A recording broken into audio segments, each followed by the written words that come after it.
Are you out of the game? I don't know. I don't know.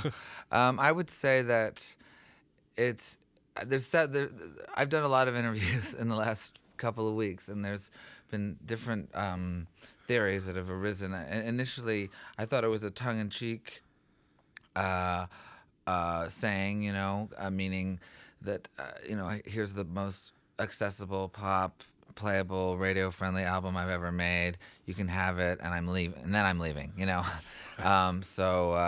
So enjoy my absence, as a kind of joke. But then the other thing I thought it could have been was that this is the the culmination of being in the game for so many years, from pretty much most of my life, and this is sort of the full package here of that whole process.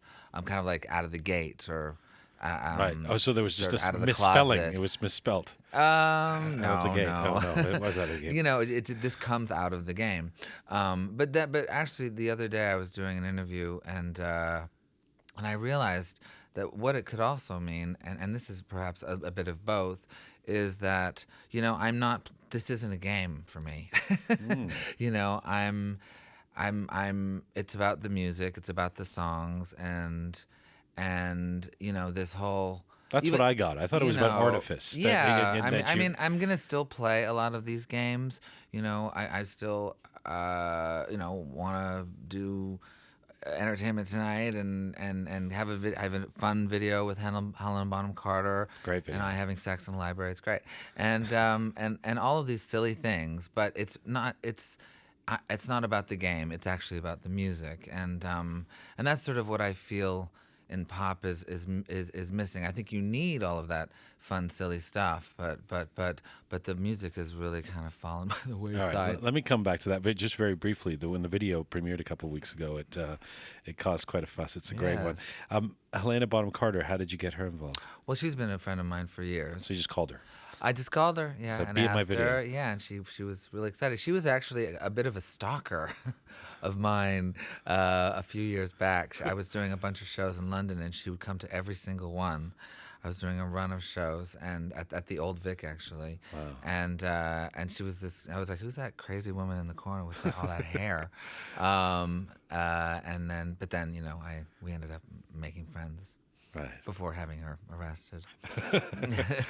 You have called this, you just alluded to it off the top here again, you've called this the most pop album I've ever made. It certainly sounds that way. Was that by design? Yeah, I mean, I think it was by design, but also through a very kind of natural process.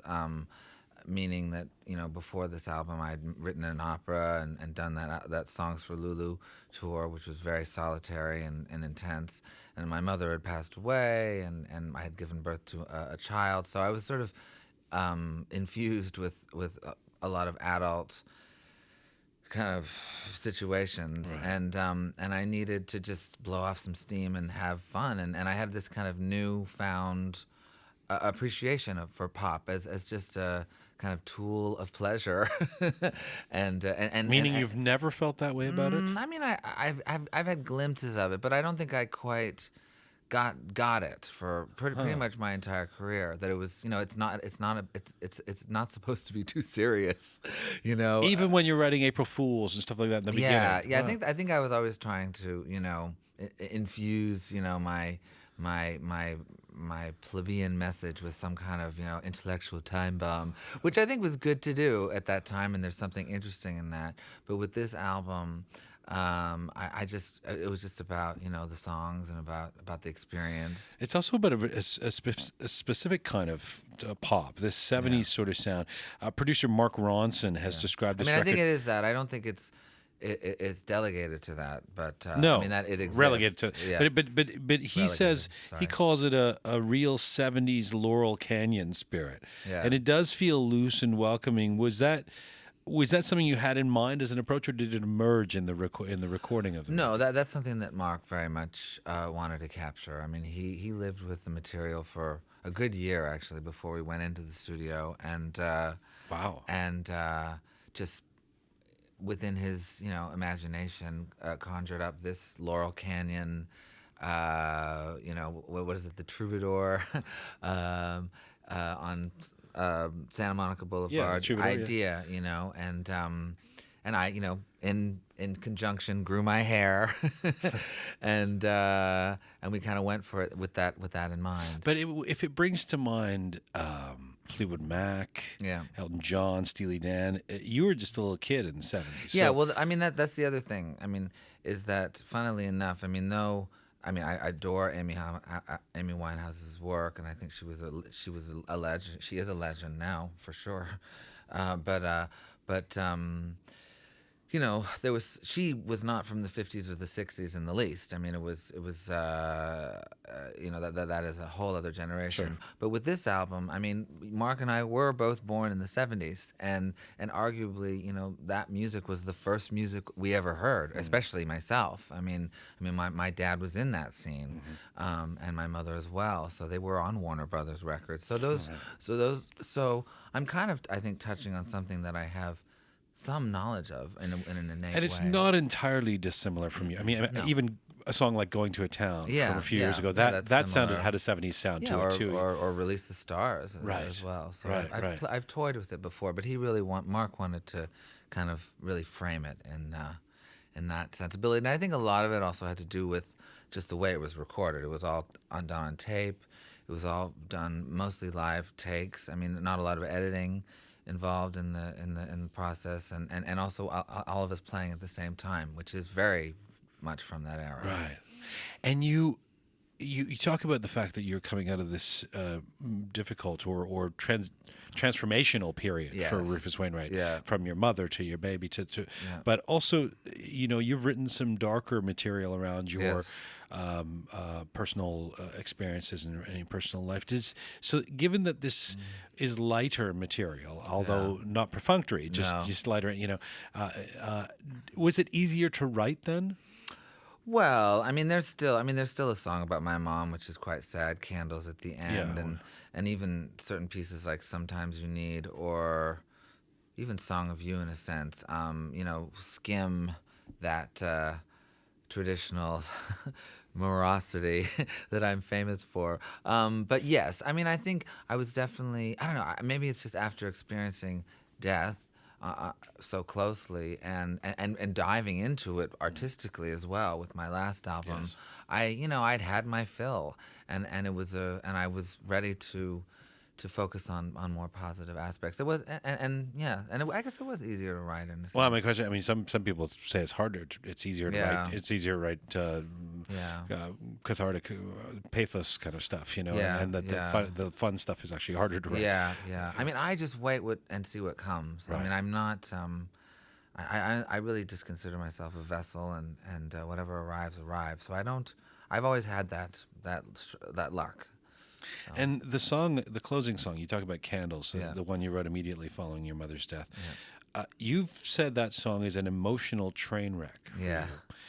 Or it was an emotional train wreck. Yeah. Does it take you right back there when you perform it now, or do you have some emotional distance? I think I'm okay. I mean, we have, I would say.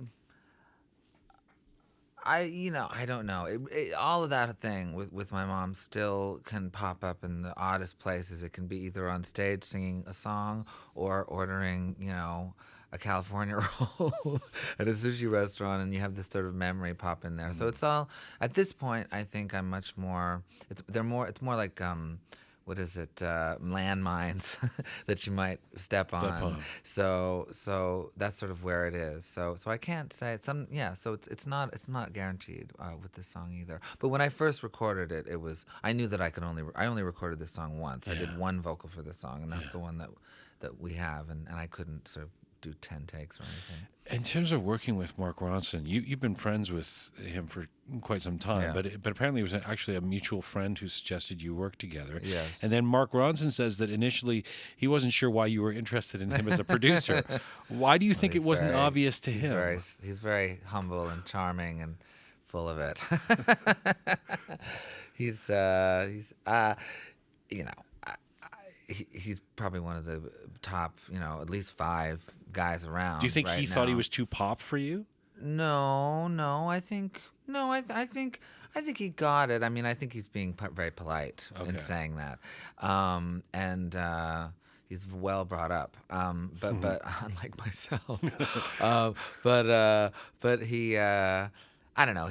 What was for sure is that I reached out to him, and then he immediately replied and was as enthusiastic, and so we just kept going, and that's not always the case with superstar producers. I've had to chase a few of them down pretty intensely. Well, you publicly described this collaboration as a romance. Yes, it was very much a romance. In what sense?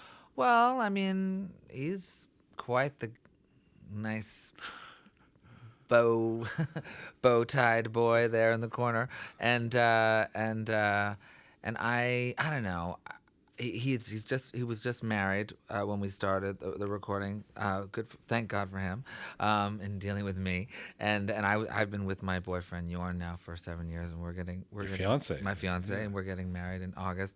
And there was just this thing that happened where, due to this time in our lives when we're both settled and both in emotionally and career-wise, we just acted like little kids again, and developed these kind of high school crushes on each other, and we kind of like stare into each other's eyes while we were recording, and it was very innocent and quite beautiful, and I think also helpful in terms of imbuing the music with a kind of languid sensibility, and in fact, the last day of mixing, I woke up with a bright and sunny smile and ready to go in there and have another lovely day at the office, and at one point noticed that this was going to be our final day together, and I broke down into tears and wept. I wept and wept and wept. And it was also just because, it was because of him, but also just because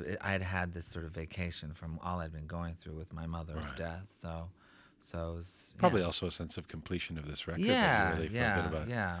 Well, it was a gift, really, this album, because I had sort of pronounced, I'm going to make a pop record, and it's going to be radio friendly, and it's going to be fun, and then lo and behold, it happened. So I was very, very overjoyed. Speaking of things you pronounce, yeah, you made, headlines around the world for these recent comments about Lady Gaga.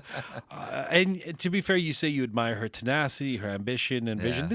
What you actually said resonated for a lot of people. But you say her latest album lacks good songs, and that you find her a bit disingenuous. Yeah. What did you mean by disingenuous? Well, what I mean by disingenuous is I'm a gay man, and I see her often kind of appropriating these gay issues, which is great, and I think it's good to have support and so forth. But sometimes the message, at least that I've seen in her shows, or that one show that I saw, the Madison Square Garden concert, she basically says, I'm a crazy freak, and so are you, but don't worry, one day you can be like me. And it's just, I don't know, I find it a little bit of a plank that you're walking some of these people down, and it's this kind of thing where I guess I think about Madonna a little bit, where her attitude was like, you'll never be like me. Don't even try it. I am a goddess, and she was just being honest. You don't think Lady Gaga actually believes everybody could be like Lady Gaga? Well, nobody can be like Lady Gaga. There's only, why would anybody want to? But no, but she's fantastic. I really do appreciate, I think she's a great singer. I think she's a great pianist. And I think she has an incredible But I'm with you on the songs are not. But there's no songs there. That is perhaps my biggest grievance, is that there's, I listened to that other song today. I don't even know if it's new. Maybe it's old, Judas or something. Yeah. Is that new or old? Nothing's that old. She hasn't been around that long. But that's from a couple of years ago. Yeah. Oh, that's a couple of years ago. Well, maybe there's something on the new record. I don't know. For me, it's more of just a kind of challenge. And this is something that artists have done for each other since the beginning of art, and where they you outwardly poke a little, and then the game is on. We'll see. And but we're so not used to people doing that. Yeah. That it becomes news. You're being on now. Have you heard back from her? I haven't yet. No, and I don't necessarily expect to. whatever, I look at my hits, whatever, I get like a couple of million maybe if I'm lucky. She's got like 100 million hits, you know. So I don't know if any of this has even, ruffled one of her many feathers. But still, I just like talking about music, and I'm in the song corner. So do you think something's lost? I mean, back to out of the game, and when you talk about the focus on music, do you think we're in a particular period where there's less focus on music? I mean, and if so, wouldn't Adele or the Black Keys suggest that we? I don't. I think there are different strains at the moment, and I think it's important that you bring up Adele, and for me especially, Arcade Fire, who are. I don't know. They are concentrating on the quality of the recordings. That's it. And the sonic worth, and both lyrically and melodically. They're in that zone, and that's the zone that I prefer, and that I think, in the olden days was really a requirement. If you. Even Doris Day or whatever, had to sing a pretty good song, and so it's, I don't know, it's just it's the side that I'm on, I guess. You're going to be returning to Toronto's Luminato Festival this June for a solo show, and also you're performing in this. We talked about this last time I think you're going to do it in New York. An all-star tribute to your mom, called "Love Over and Over: The Songs of Kate McGarrigle." Yes. So you're going to be joined on stage by your aunt Anna and your sister Martha and Emmylou Harris and Mary Margaret O'Hara and Robert Charlebois. So you've done these in New York and London now. Yes. What does it mean to you to share your mother's music? For one thing, speaking of this Lady Gaga question, the first thing I would do is give her some of my mom's songs and say, especially the last release of their two albums, and then also the demos, Tell My Sister from None Such, and I would give that to Lady Gaga, and I would say, look, listen to these songs, listen to what this woman is. This is from a woman's perspective. This is because I actually personally believe that my mother was the greatest songwriter of the lot of us, including Mr. Cohen, and in a sense, or as good as anybody, and so. So this means a great deal to me, this material, and interestingly enough, my mother made a conscious decision not to, really push her career after she had children. I mean, but she still continued to write and make albums, and therefore there's this real purity and brilliance to this material. It's so unspoiled in so many ways, and so important to get out there. Perfect segue when you talk about having children, because even if your life has been colored by loss in the last couple of years, it's also been colored by a new arrival, Viva. Yes. How is fatherhood suiting you, Rufus Wainwright? How is fatherhood suiting me? It's very early to tell. Viva's only about a year and a few months, and. What I'm really looking forward to is that, in my life, I've been so dedicated and so kind of driven and strategic. I'll write an opera at this age. I'll do a musical here. And I'm looking forward for a little bit of chance and surprise and derailment that I think having a child entails. Has it changed things already? She's a little young right now. She lives with her mother at the moment, because I'm going to go out on tour and so forth. But I have my time set aside that we're going to be spending together. But I think very soon, once she starts speaking and her desires come forth, there's going to be a lot of changes in my life, and I'm really looking forward to it, because I've been pretty self-centered for a while now.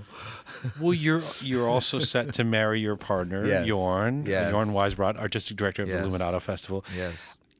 It's such an interesting trajectory, you and your life. The Rufus Wainwright we would have known in the late 90s. Yeah.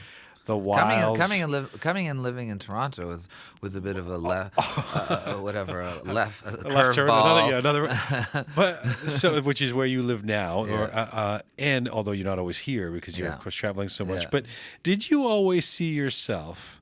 If we rewind 12 years, or did you always see yourself settling down and having a family? I don't think I did. I didn't know how to live for a long time. I mean, really up until I was 30 years old, I was a complete mess. A kind of wonderful bohemian, kind of Art Nouveau mess that was fun to hang out with, and it was exciting. But nonetheless, I didn't know how to do laundry. I didn't know how to cook. I didn't know how to clean. I didn't know how to wash myself. I mean, I was really all over the place. So I'm only starting to learn all of that stuff. And Jorn is, being the good German that he is got me with an apron and everything. So the good German means that he's the man. Is that what? Well, no. Whatever. No, he's just very insistent on the chores being done. Well, good. Somebody putting you in line. I appreciate that. You're going to play another song for us. Yes. One more before we go. What are you going to play for us? I'm going to play a song called Montauk. I live in Toronto, but I also live in Montauk, which is at the tip of Long Island. It's my kind of spiritual home at this point. That and Montreal. I have to put in a word for poor old Montreal, where I'm from. And New York and Berlin. Yeah, New York and Berlin. But they're fine. We've given up on them. But no, But this song's not unrelated to your daughter too. Yeah, no, right? it's a conversation with my daughter. So here we go. It's good. It's great talking to you. Thank you.